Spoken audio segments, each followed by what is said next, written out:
So that's on here too. We believe in empowering communities to provide the options, the wisdom of your healthcare practitioner, of course, because there is a trust factor. But if you don't like your healthcare practitioner, change. Change, absolutely. You know, because you may have one who just thinks it's all bunk, and if you don't, then trust your own instinct, really, and many times isn't it's personality. You click with someone, you know, so. And the power of combining in anything we do in life makes sense. And I think that's one of the important things that you said is about combination, because like in general, depending which, say, oncology team you talk to or who's running the show, some could be very conservative in recommendations, only our stuff and nothing else, right? Right. And I'm in the trenches every day too, so that's a part of it as well. And when I see patients, the ones who embrace kind of two worlds, seeing appropriate people on their teams, guess what happens? They tend to do better. Sure. And that's the trend that I see. And all of us, I mean, I certainly tried to get out of treatment. Yes, I did. They said, a little this, a little that, little chemo, little. I went, no. And he said, you're treatable and curable. You'd be crazy not to go here.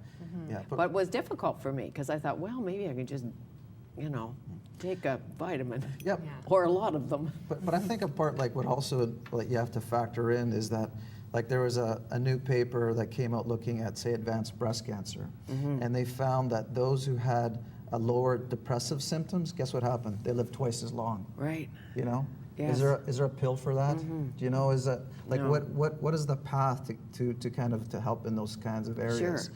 And so, and I think, and the research again is supporting this whole movement.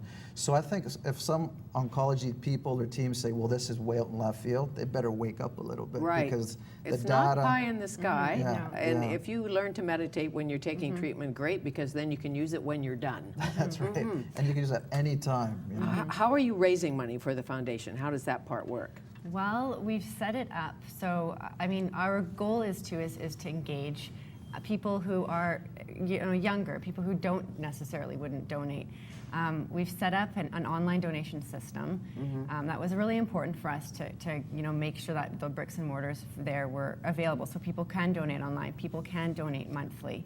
And can you apply online? Or for the foundation? Yes. Absolutely. So once we do raise about we want to raise $50,000 this year, and that with that money we can probably treat maximum about 100 people. So, and that's a lot for a brand new young foundation.